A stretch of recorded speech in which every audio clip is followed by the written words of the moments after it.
नमस्कार. आजच्या सत्रात आपलं स्वागत आहे. आज आपण एका खूप महत्त्वाच्या विषयावर बोलणार आहोत, पालक आणि मुलं यांच्यातलं नातं. आणि विशेषतः मुलांची जडणघडण होत असताना पालकांच्या वागण्याचा नेमका काय आणि कसा परिणाम होतो. आपली ही चर्चा आदरणीय विचारवंत पंडित श्रीराम शर्मा आचार्य यांच्या लेखनावर आधारलेली असेल. आपल्याकडे पंडितजींची एक पुस्तिका आहे, बालको से माता पिता का व्यवहार कैसा हो. यातले काही महत्त्वाचे विचार आपण आज समजून घेणार आहोत. म्हणजे मुलांची वाढ चांगली व्हावी, सकारात्मक व्हावी, यासाठी कोणती तत्त्व उपयोगी ठरू शकतात हे पाहण्याचा आपला प्रयत्न राहील. मुलांच्या आयुष्याला योग्य दिशा देण्यात पालकांची भूमिका खूप मोठी असते, नाही का? तर पंडितजी याबद्दल काय मार्गदर्शन करतात ते बघूया. सुरुवात करूया अगदी मुळापासून. पंडितजींच्या मते मुलांच्या जडणघडणीसाठी सगळ्यात जास्त महत्त्वाचा घटक कोणता आहे? नमस्कार. पंडितजींच्या विचारांचा गाभा पाहिला तर असं दिसतं की ते मुलांच्या विकासासाठी घरातल्या वातावरणाला सर्वाधिक महत्त्व देतात. म्हणजे भौतिक सुविधांपेक्षाही घरातलं भावनिक आणि मानसिक वातावरण कसं आहे यावर त्यांचा जास्त भर आहे. शांत, प्रेमळ आणि सुसंवादी घर हे मुलांसाठी सगळ्यात मोठी देणगी आहे असं त्यांचं म्हणणं आहे. अच्छा, म्हणजे घरात काय वस्तू आहेत यापेक्षा घरातली माणसं कशी आहेत, कशी वागतात एकमेकांशी, हे जास्त महत्त्वाचं ठरतं. तुमच्या बोलण्यात आलं होतं की स्रोतांमध्ये पेन द होम लीग नावाच्या संस्थेच्या सर्वेक्षणाचा उल्लेख आहे. त्यात पालकांमधले जे मतभेद असतात त्याचा मुलांवर काय परिणाम होतो यावर काही निरीक्षण आहेत असं वाटतंय. काय आहे ते नक्की? हो, बरोबर. पंडितजींनी त्या सर्वेक्षणाचा दाखला दिला आहे. ते सांगतात की ज्या घरांमध्ये पालक म्हणजे आई वडील सतत भांडतात, एकमेकांना दोष देतात किंवा जिथे सतत तणाव असतो, त्या वातावरणाचा मुलांच्या कोहळ्या मनावर अपेक्षित चांगला परिणाम होत नाही. अशी मुलं मग भावनिकदृष्ट्या थोडी अस्थिर होऊ शकतात. त्यांच्यात हट्टीपणा येणं किंवा चिडचिड करणं किंवा कधीकधी एक प्रकारची उदासी येणं असं होऊ शकतं.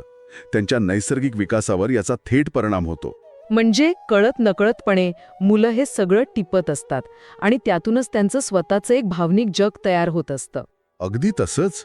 याच्या उलट जिथे पालक एकमेकांना आदर देतात, प्रेमानं बोलतात, समजूतदारपणा दाखवतात, छोट्या मोठ्या गोष्टींवरून वाद न घालता शांतपणे मार्ग काढतात, तिथे एक खूप सकारात्मक ऊर्जा तयार होते.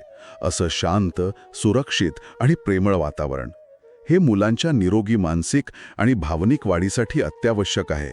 पंडितजी तर म्हणतात की असं घर म्हणजे मुलांसाठी एक वरदानच आहे.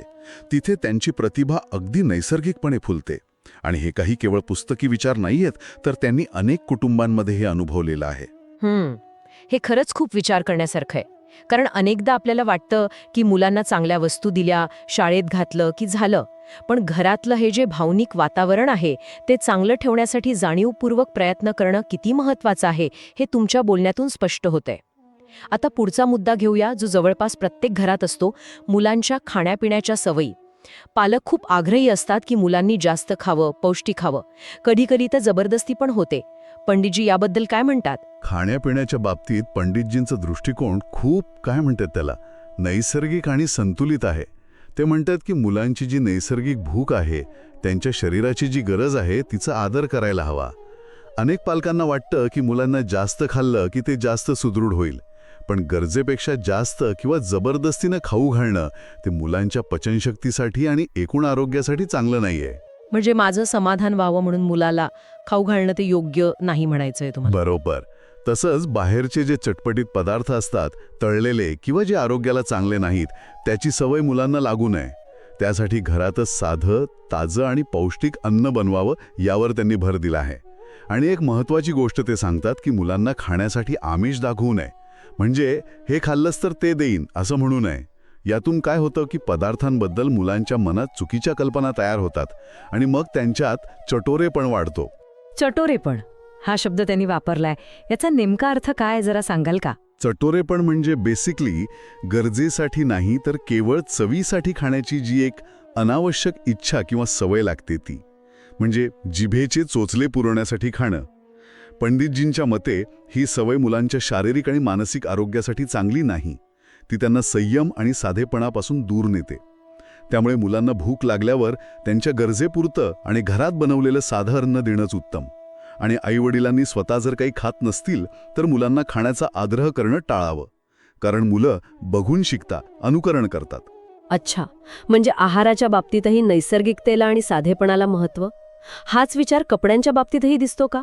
कारण आजकाल आपण बघतो की मुलांसाठी महागडे फॅशनेबल कपडे घेण्याकडे कल वाढलाय. यावर काय विचार आहेत पंडितजींचे? हो, अगदी तसंच आहे. कपड्यांच्या बाबतीतही पंडितजी साधेपणा आणि स्वच्छतेवरच भर देतात.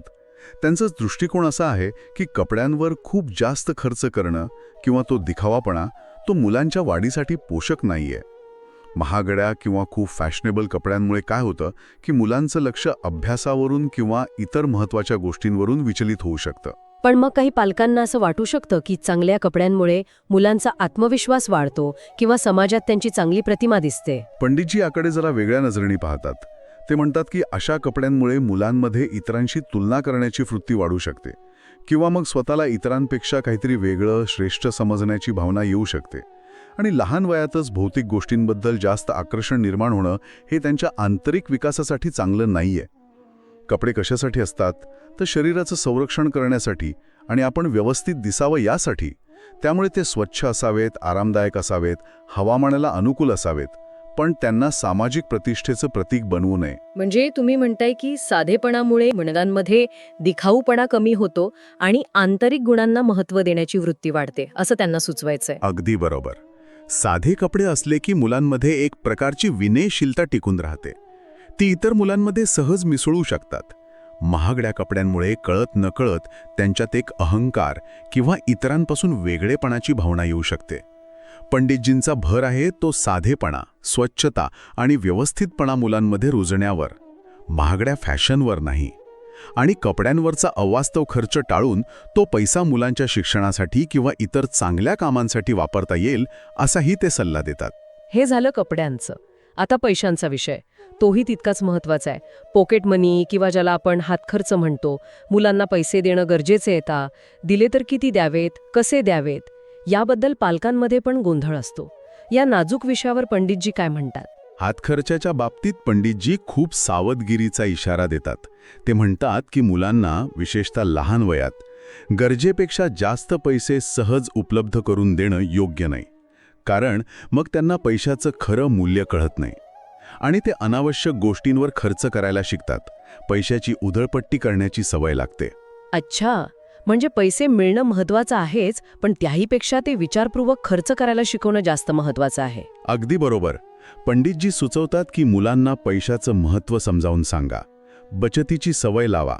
अगदी थोडी रक्कम दिली तरी ती कशी खर्च केली याचा आढावा घ्यावा. केवळ शाळेत जाताना खाऊसाठी म्हणून रोज पैसे देणं किंवा मागितलं नसताना सहज पैसे देणं या सवयी चांगल्या नाहीत. भविष्यात याच सवयींमधून उधळपट्टीची वृत्ती वाढू शकते. पैशांचा वापर गरजेनुसार आणि जबाबदारीने कसा करायचा हे शिकवणं महत्त्वाचं. उगाच मुलांना भरपूर पैसे देऊन त्यांना बिघडू नये असा स्पष्ट इशारा त्यांनी दिलाय. हां, समतोल साधणं पालकांसाठी नक्कीच सोपं नाहीये. आता आणखी एका नैसर्गिक गोष्टीबद्दल बोलूया, खेळणं. मुलांना खेळायला खूप आवडतं, पण कधीकधी पालक त्यांच्या वेळेवर, जागेवर, अगदी खेळण्याच्या पद्धतीवर बंधनं घालतात. याबद्दल पंडितजी काय म्हणतात? खेळण्याच्या बाबतीत पंडितजी मुलांच्या नैसर्गिक इच्छेचा आदर करायला सांगतात. ते म्हणतात की खेळणं हा मुलांच्या शारीरिक, मानसिक आणि सामाजिक विकासाचा एक अत्यंत महत्त्वाचा भाग आहे. खेळातून मुलं खूप गोष्टी शिकतात. धावणं, उड्या मारणं यातून शारीरिक विकास होतो. तर जे सांघिक खेळ असतात त्यातून सहकार्य, नियम पाळणं, नेतृत्व अशा अनेक गोष्टी मुलं शिकतात. पण मग पालकांनी सुरक्षेची काळजी पण घ्यायला हवी ना. अनेकदा भीती वाटते की मुलांना लागेल, आजारी पडतील, म्हणून मग पालक खेळायला पाठवत नाहीत. कधी होईल किंवा कपडे खराब होतील अशा अनावश्यक भीतीमुळे किंवा स्वतःच्या सोयीसाठी मुलांच्या खेळण्यावर बंधनं घालू नयेत. असं केलं तर मुलांचा उत्साह कमी होतो, त्यांच्यात निराशा येते, त्यांचा आत्मविश्वास पण कमी होऊ शकतो. म्हणजे मुलांच्या खेळण्याकडे जास्त सकारात्मकतेने बघायला हवं. हो, मुलांना खेळायला प्रोत्साहन द्यायला हवं. त्यांच्या खेळात उगाचच हस्तक्षेप करणं टाळावं. अर्थात जिथे धोका आहे, म्हणजे धोकादायक जागा किंवा वाईट संगत, त्यापासून संरक्षण करणं ही पालकांची जबाबदारी आहेच. पण जे निरुपद्रवी खेळ आहेत ते खेळण्यापासून त्यांना थांबवू नये. खेळण्यातला आनंद आणि त्यातून मिळणारं शिक्षण हा त्यांच्या बालपणाचा अविभाज्य भाग आहे, हे पालकांनी लक्षात घ्यावं असं पंडितजी आग्रहानं सांगतात. आपण आतापर्यंत अनेक महत्त्वाच्या मुद्द्यांवर बोललो. घरातलं वातावरण, आहार, कपडे, पैसे, खेळ या सगळ्याचा एकत्रित परिणाम मुलांच्या मनावर आणि व्यक्तिमत्वावर नेमका कसा होतो याबद्दल पंडितजींच्या लेखनातून काय सार दिसतो? या सगळ्या चर्चेचा गाभा किंवा सार म्हणूया तो हाच आहे की पालकांचं प्रत्येक वागणं, त्यांचे शब्द, त्यांच्या भावना, त्यांनी घरात तयार केलेलं वातावरण, या प्रत्येक गोष्टीचा मुलांच्या संवेदनशील मनावर खूप खोलवर आणि दीर्घकाळ टिकणारा परिणाम होत असतो. मुलं म्हणजे कसं स्पंजसारखी असतात. ती आजूबाजूचं सगळं शोषून घेतात. विशेषतः पालकांच्या वागण्याचं निरीक्षण आणि अनुकरण करत असतात. जर पालक प्रेमळ असतील, समजूतदार, सकारात्मक असतील तर मुलांमध्ये आपोआप सुरक्षितेची भावना वाढते, आत्मविश्वास येतो, जगाकडे बघण्याचा एक चांगला दृष्टिकोन तयार होतो. आणि या उलट परिस्थिती असेल तर, म्हणजे पालकांमध्ये सतत वाद, मुलांकडे दुर्लक्ष किंवा सतत टीका, तर काय परिणाम दिसू शकतो? अशा परिस्थितीत पंडितजींच्या मते मुलांना तुम्ही कितीही बाहेरच्या सुविधा द्या, पण त्यांच्या मनात कुठेतरी भावनिक पोकळी तयार होऊ शकते. एक असुरक्षिततेची भावना येऊ शकते. त्यांना असं वाटू शकतं की आपल्याकडे कोणी लक्ष देत नाही किंवा आपल्याला कमी लेखलं जातंय.